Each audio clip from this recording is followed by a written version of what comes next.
Euzu billahi mineşşeytanirracim. Bismillahirrahmanirrahim. Elhamdülillah ve salatu ve selamu ala Resulillah. Değerli arkadaşlar, Hazreti Ali'den hikmet parıltıları okumalarımızın 44.sünü gerçekleştirmek üzere birlikteyiz. Bu kitabımız Hazreti Ali Efendimiz'den 274 vecizeyi ihtiva ediyor.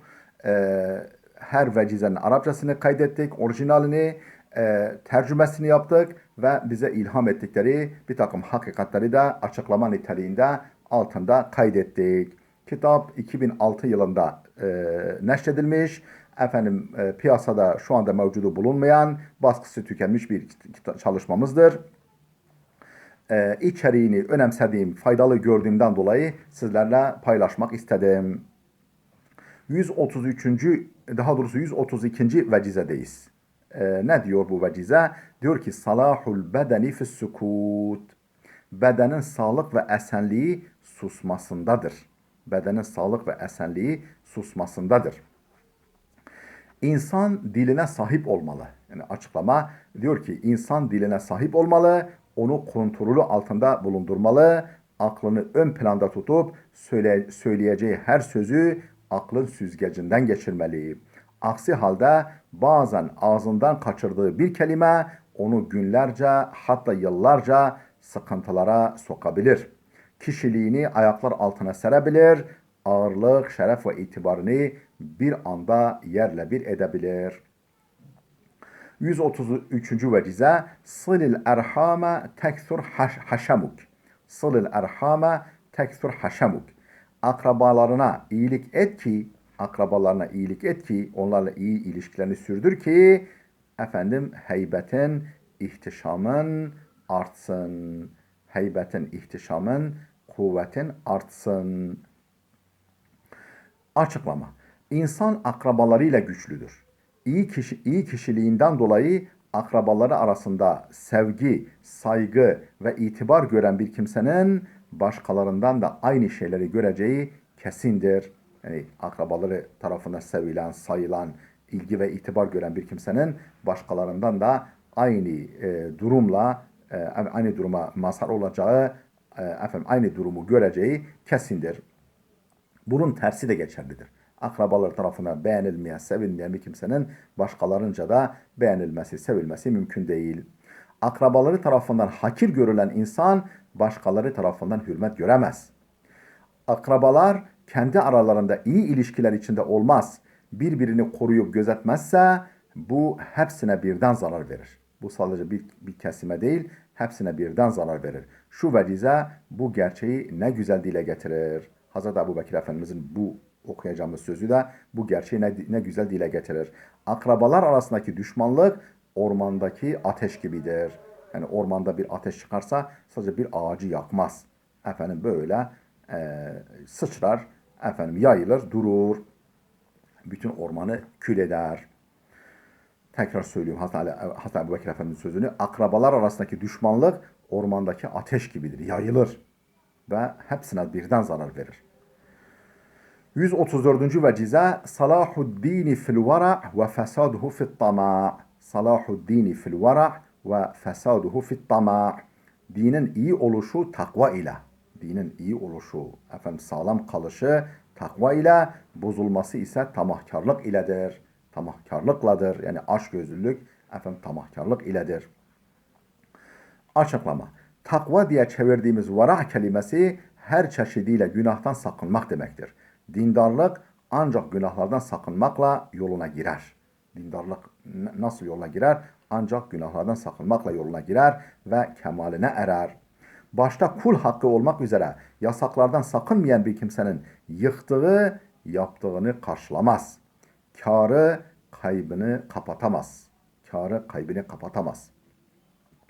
Dini hayatın bozulması da tamahkarlık yüzündendir. Tamahkarlık ve dünya sevgisinin dini hayatımıza verdiği zarar bir koyun sürüsüne dalan aç bir kurdun verdiği zarardan daha büyüktür.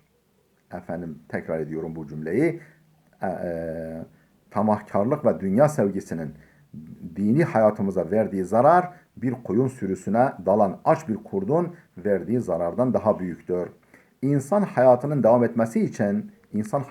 etmesi için Yüce Allah faydalı şeylere sahip olma arzusunu onun ruhuna yerleştirmiştir.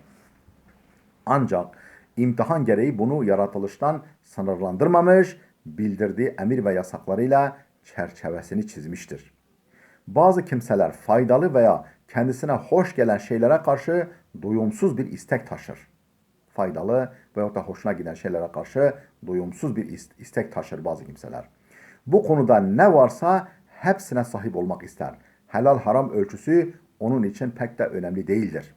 Bazı böyle kimseler var. Yeter ki ne demişler? Helal haram ver Allah, garip kulun yer Allah. Yani gelsin de nereden gelirse gelsin. Yeter ki hoşuma giden bir şey olsun. Nefsimi okşayan bir şey olsun. Bana fayda veren bir şey olsun diye düşünürler. Dünyada ebedi kalacakmışçasına bir doyumsuzluk ve oburluk gösterir.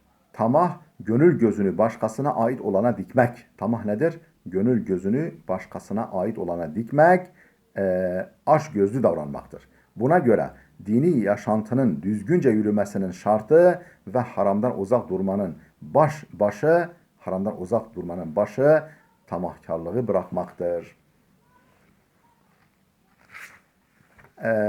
Dat harfiyle başlayan vecizelere geldik. Dat harfiyle. Bu vecizeler hep dat harfiyle başlıyor. Bir tanesini okuyalım. 135. vecize. Dâqatid dünya ala mutabâgıdîn. Dâqatid dünya ala mutabâgıdîn. Birbirine kin besleyenlere dünya dar olur. Birbirine kin besleyenlere dünya dar olur. Yani insanın milyonlarca dostu olsun, binlerce dostu olsun bu azdır. Ama bir tane düşmanı olsun o çoktur. Yani bir sivrisinek değil mi efendim gece odamızda bir sivrisinek bulundu mu o ufacık bir varlık ama değil mi ki bize düşmanlık ediyor, kanımızı emmeye çalışıyor. Efendim sabaha kadar bize uyku vermez. Efendim gözümüze uyku girdirmez. Düşman da böyle bir şey yani birbirine kin besleyenlere dünya dar olur. Açıklama. Dünya bunca genişliğine ve ferahlığına rağmen birbirine diş bileyen, düşmanlık eden birkaç kişiye dar bile gelir. İki samimi dost daracık bir kulübede bile yıllarca yaşayabilirken daracık bir kulübede birbirine düşman olan iki kişi için koca bir sahra iğne deliği kadar dar gelir. Efendim her birisi diğerine o koca sahrayı koca dağı sahrayı kırı dar eder. Bu dünya aslında herkese yeter. İhtiras, kin ve düşmanlıkla onu kendilerine dar eden insanların kendileridir. Buna göre huzur ve mutluluğumuz için düşmanlıklardan uzak durmalıyız.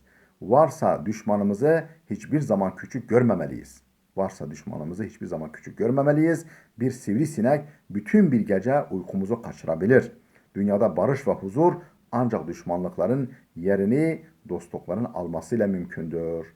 Bu dünyada barış ve huzur ne ile mümkündür? Ancak düşmanlıkların yerini dostlukların almasıyla mümkündür.